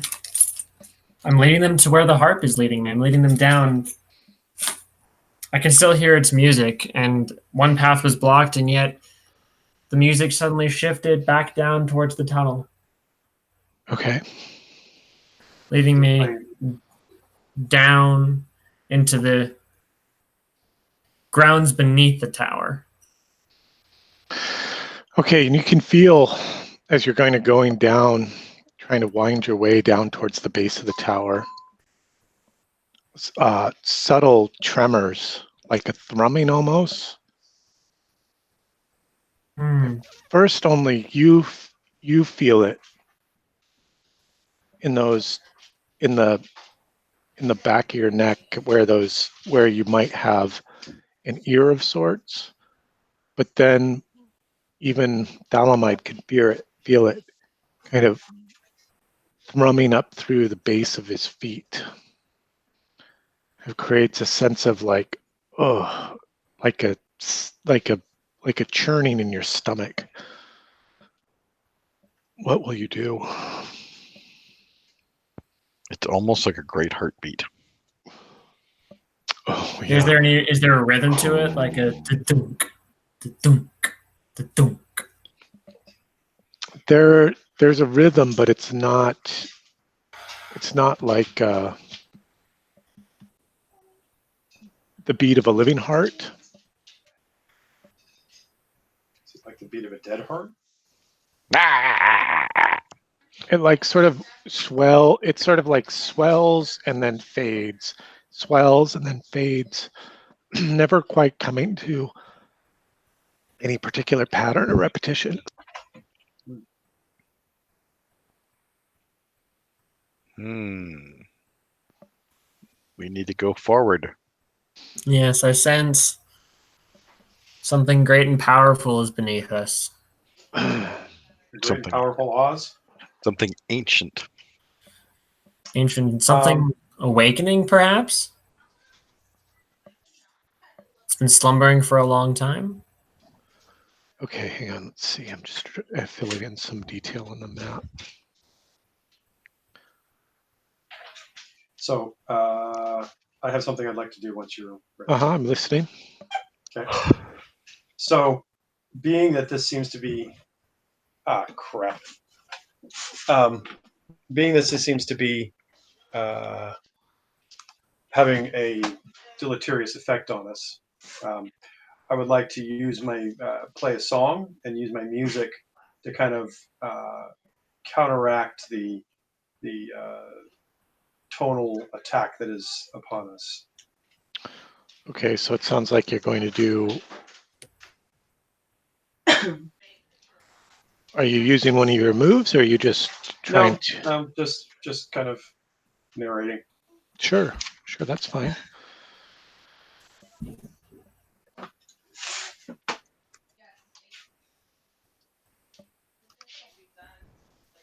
Okay, you begin to play out your song.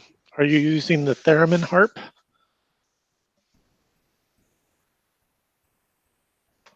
Die, moth, die! Are you using the theremin harp? Nils, you're on mute.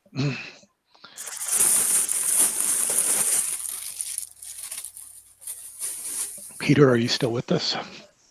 Pardon me. Oh, I was on mute. Thalamid, are you still? Let's see. Thalamid, Thalamina, Theremin. Is that right? Theremin's my son. Yes. I figured. You're not making it easy on your poor old GM, are you? I'm using real world words. Watch this. I'll name my next character Ed. How's that? I think you guys killed him, Ed. Killed Chunklin. What was my other character? Oh no, you killed Ed the Beastman. Oh, did we? Yeah, you did. These things happen. He was going to be such a phenomenal character. Nils dropped. So he's still on Roll20. Yeah. Okay. We decided we didn't want to leave you out of the TPK. Yeah. That, and it seems like we were reaching a major conclusion, though I could be wrong. I just didn't think you wanted to miss it. I appreciate it. I really do. I was planning on being here for the whole thing, but 12 hours of driving and then No, don't blame you at foot all. wanted to get x-rays and Yeah, I don't blame you at all. I'm tired. I bet. You still an hour ahead of us? No. Thankfully no. This past few days in Mexico, I built a house in 12 hours. Nice. Nice. And played soccer. Yeah, oh yeah, I got my butt kicked. And your toe. And my toe. First I got, just to lay on the hurt, I got beat by 5 7 and 9-year-olds. Oh yeah. Those guys are beasts at soccer. And then, I went to the rehab center and played against guys who were 16 to 20, and it was like just another league that I got my butt kicked in. So the house is prefab, or do you guys show up and just use raw materials, or? So essentially, they had laid a concrete foundation and they had all the wood for us, but we had to cut the wood, frame the wood, build trusses, drywall, sheetrock. Nice. Yeah. So in a sense, it's prefabbed in that they've already got the blueprints and everything laid out how to do it, but it's not prefab in the sense that we actually had to build all the components to put it together. Yeah. So you built a house. Yeah. Wired it, set up all the plumbing. There were 15 of us who were working on it, and aside from me and one other guy, the rest of them were all over 50. Wow.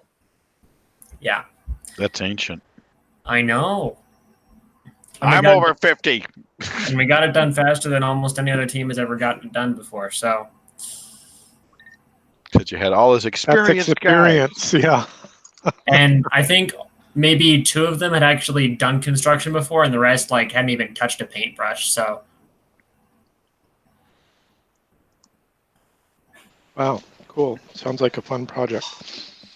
It was. So Salamina strikes up a song, and it's kind of drifting behind the 2 of you as you are crawling your way through these tunnels as they start to kind of even become narrower. And this thrumming and the throbbing begins to become a shattering and a shaking, and the tunnel collapses between you and Thalamina. She's behind you and you're before her. And there's a great pile of rocks between the 2 of you. And coming out of the leftern portion of the passage behind you is a crawling creature. It crawls on 3 arms and has a huge gaping mouth that's just devouring the rock. What will you do? The rock eaters. I've heard of them.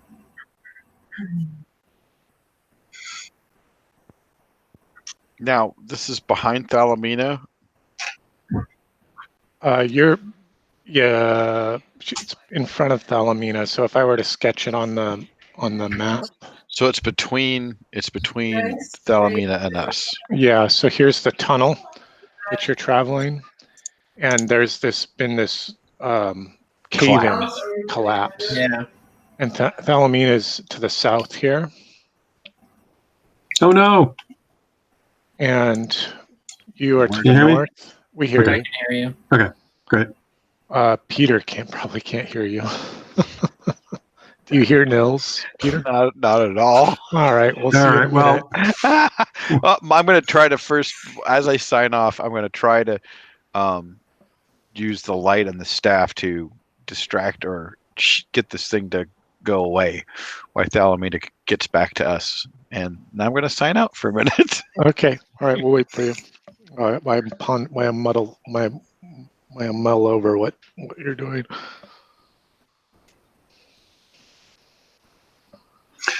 So we're traveling along, and something crossed our path, and it's going to eat us, basically. So you were making your way down the tunnel deeper and deeper, and the tunnel was getting narrower and narrower, and you had kind of drifted behind Fireheart and Thalamide, as you know that thrumming just became a shaking, and then the tunnel collapsed, separating you from Thalamide and Fireheart, and through this pile of rubble.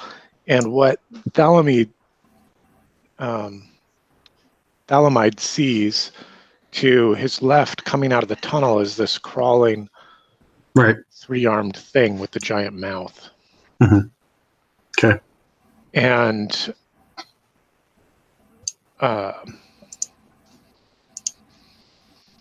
now it sounds like Thalamide, who's back with us. Yes, Thalamide? Yes.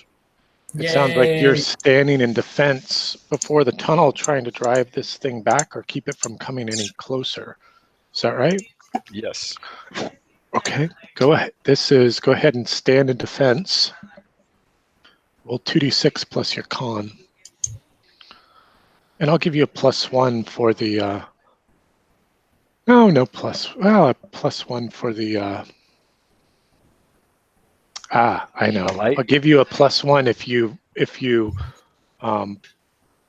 if you release the light in an explosive blast. Oh yes, like on the bridge where it glows brighter, right? Right. But then it will be gone. Sure, until I can cast it again. Right. Black, yeah. But you'll have to prepare your spells again to do that, right? You'll have to. No, it's a cantrip. Those work the same way, though. I mean, you cast it. Oh, I see. You're saying it's like a cast it with the roll where it's gone for the day. Right. Gotcha. An automatic. Let me put an X on it so I don't forget that. Yeah, as you explode the light, Fireheart will begin chanting and begin getting ready to cast or to basically summon the fire within him. Hold on. To relight the way. Let's see. Just remind me. All right. By the light of dawn, you'll not touch my granddaughter. Poof. It's an 8. So, well, it would have gone away anyway. So it goes off, but. No. You get to. So you're doing the defend, which is a basic move. You get to hold 1. And so long as you stand in defense of the tunnel, and the thing you defend is attacked, you may hold 1 for 1 on this list, right? Very good. Redirect, have the damage, open up an attack, deal damage to the attacker equal to your level. That's right. I hadn't gotten back to that page. Let's see, what are these things?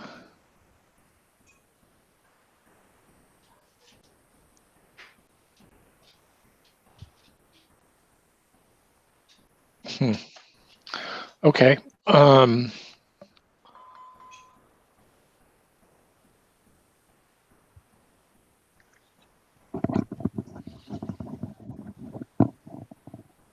Okay, so you blast it back with the fiery light, and it like staggers back into the tunnel. And you can feel the tunnel. I mean, it's just shaking, and this thing gets blasted back, and it like rolls up into like a little ball, like a roly-poly kind of thing. And you can just feel the whole tunnel shaking around you. What will you do? What will the three of you do? I suggest we move quickly. I'll ask Dalamina first. So am I on the other side of the rock fall from them? Or am I? Okay. And is it like completely blocked, or is it is there some way through? It looks completely blocked, but you could try to maybe dig your way through if you want, or try to, maybe rush through before it fully collapses. Yeah, I'm going to try to rush through. Okay, so it Finding sounds like some- you're going some- to be defying danger. Yes. So when you act despite an imminent threat, like the tunnel falling on your head, Mm-hmm. or suffer a calamity, say how you deal with it, and then roll. If you do it, if you do it by powering through, get your strength. If you do it by getting out of the way, use your dex. If you do it by enduring, use your constitution. Quick wit, use your intelligence. Your mental fortitude, wisdom. Sing, charm, social grace. And then you roll, and then we see what happens.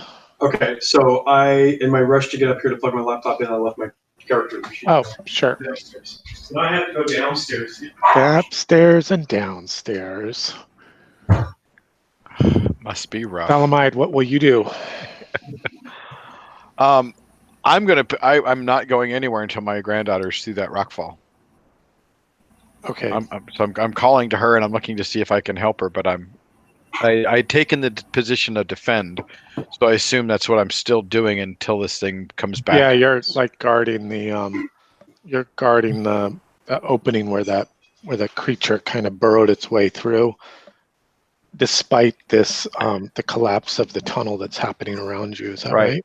Right. Okay. And hoping Fireheart can help get my granddaughter through. Okay. And Fireheart, what will you do? When the light went out, Fireheart begins whispering ancient words and moving his hands in the form of an ancient glyph of fire to use his burning brand, try and get light so we can see what's going on. Okay, and remember, the elves have pretty good senses in the dark. I can only see 5 feet. You can see perfectly in the dark, and I can. but only at an arm's length. Right. Yeah, that's what I'm saying. I can only see like 2 or 3 feet in front of me. Right. So we'll use my starting move, Burning Brand, so to create a flame in my hands, so I can actually see what's going on. Okay. Which is roll plus Constitution mod, I believe. Burning Brand, conjure a weapon of pure flame. Mm-hmm. All right, go ahead. Roll plus con. 2d6 plus my con mod, which is a +1. 11. Ooh. Nice. That's a really good roll. Yeah. So that's choose 2 of the following tags. So I get to choose 2 of hand, thrown, +1 damage, or removing the dangerous. So I will. Removing the dangerous tag. So the weapon always begins with fiery, touch, and dangerous. And 3 uses. And each attack with the weapon consumes a use. So you can let me tell you what those tags mean. Yeah, I say, you can tell me what those tags mean.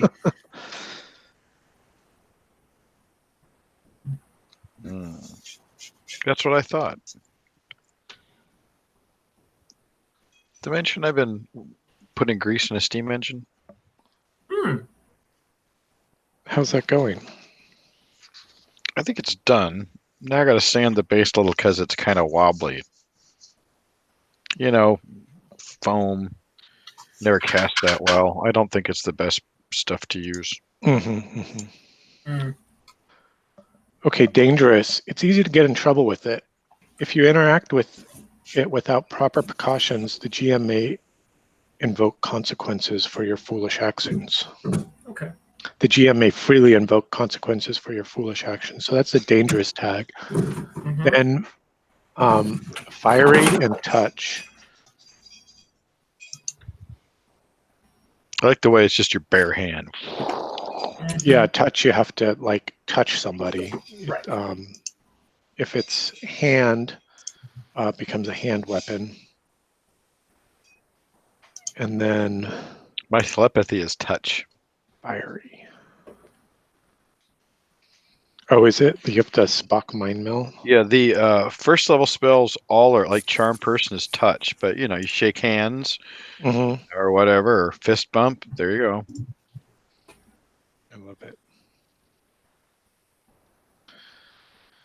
Yeah, fiery is just like it burns, it lights stuff on fire. And then there's those other one, throwing. You can throw it within a near range. You can have it deal +1 damage, or you can remove the dangerous tag. So since I rolled an 11, I get to pick 2 of the bottom of those 4 bullets. Uh-huh. Okay. I will pick removing the dangerous tag. Okay. So it firms up into something a little more tangible than this like uncontrolled ball of plasma and fire. Mm-hmm. What's the second and then one? I'll do hand, so my hands themselves are. So you convert it to a hand weapon then. Yeah. Okay. So like a sword or a spear or something like that. Let's say. They're almost like flaming brass knuckles. Oh. Okay. All right. Cool. These things just like coalesce around you. Okay, great. I love it. Mm-hmm. Are you back with us, Talamina? Yes. And you were defying danger as you were Yes. going to like try to make your way through the collapsing tunnel back to your companions. How are you going to do that? Well, I'm trying to figure out a way to use my wisdom, but I'm not coming up with a good way to wisdom my way through a collapsing tunnel. But well, your wisdom, your wisdom would tell you the safest. Would tell you where it's most likely to fall last, and so I guess maybe you move towards the edge. That sounds more like intelligence. Wisdom is you would be doing something like mental fortitude, and intelligence would be quick thinking. So if I was to say wisdom, it might be like, keeping your calm, keeping your nerve as this whole thing is falling around you, and like, stepping carefully, to the next spot that's falling last, kind of thing, to echo sort of what Thalamid was saying, because I mean, he did teach you everything Right. Or thinks he does anyway. And I resent him for that a little bit. Right. So yeah, I will. Says the man raising a daughter. So. Exactly. So I will keep my calm and look at the tunnel quickly but calmly, assess the situation, and see, without actually overthinking it too much, try to get a sense of which side seems more stable than the other, and go down that path, and in a wise manner. All right. Go ahead. That obviously gives me a +2. Go ahead and make your roll. Watch, will make a difference. Oh, there we go, 13. Holy smokes! Dang. So that's you on a 12. You get that's a critical, so you get to take out. You get to shape the scene a little bit. So I'm gonna, why don't you show us how you make your way through, and lead your companions out of the collapse or something like that. So as I'm going through, I actually see the falling debris has opened up kind of a side pocket that is actually completely clear. It's far enough, it's just enough to the side. There's a little alcove I'm able to sneak through safely, and then come upon. Actually, I'm able to come up in front of or on the far side of my companions, and call back to them, say, "Quick, this way," and I'm able to move on to lead them on into the past the collapsing tunnel section. Okay, that's so cool. And I think we'll end it there for tonight. I think that was a good. That's a good spot. Good spot in the comic book. Good spot in the comic book, right?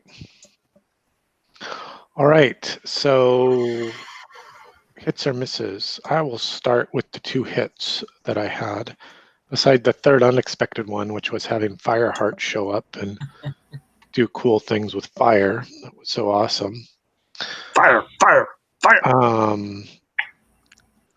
I really loved the Thalamid being immune to the black apparition on the tower. You know, to its whispering charms. Yeah, I like that too. And Thalamine most desiring finding out what happened to her father. Mm-hmm. I thought that was cool too. How about you guys? I didn't, Mrs. The hiccup around mechanics, but we'll talk about mechanics in just a minute so you guys kind of understand what's happening with the game. I was going to say my only miss was the technical problems between my problems at the beginning and then my laptop turning off and Peter having to come and go and things like that. So that's just humorous for me. Well, good. Yeah. How about for you, Peter? Any hits or misses? Only miss was the same, that we were having hiccups with stuff that's out of our control, really, and that that Ethan wasn't there. But big hit was that Ethan showed up at the end. Yeah, for sure. How about for you? And very much like this, I like this narrative style, how it's unfolding. Yeah, I mean, what weird things have just happened, right? Cool. So we'll talk a little bit about that too. How about for you, Ethan? I know you are late coming, but anything that you want to add on the hits or miss front, or? I was just happy I could make it. It's happy to see how the Dungeon World is evolving. I'm a little sad that I didn't get to see some of what you guys were doing in the previous hours and how you guys were expanding it and right. a bit more. But right. Starting to understand it a little bit more. Well, maybe you can jump into that recording tomorrow or something and have a listen. Yeah. Mm-hmm. Hang on just a second. That's the same sound that Heather Stryer makes. Mm-hmm. It's our oven making that noise. Just asked my son to take care of it. Probably the same manufacturer. Maybe.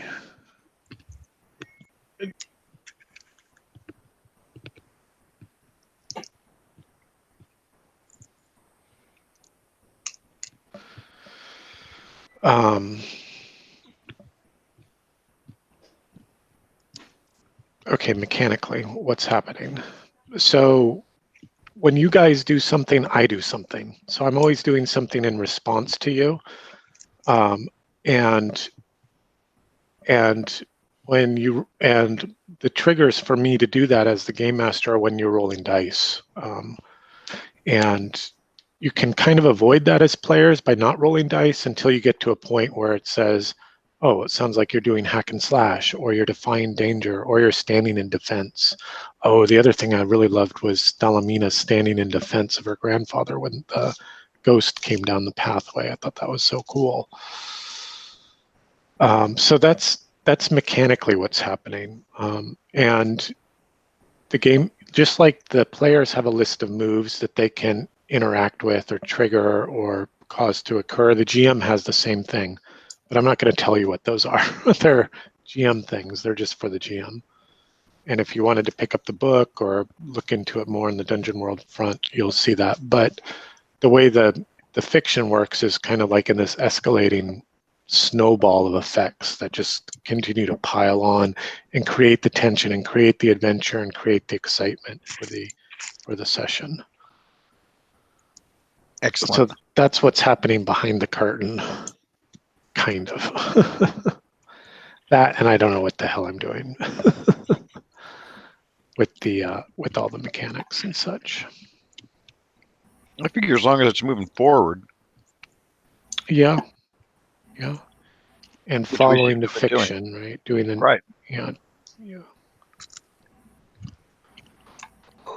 Well, cool.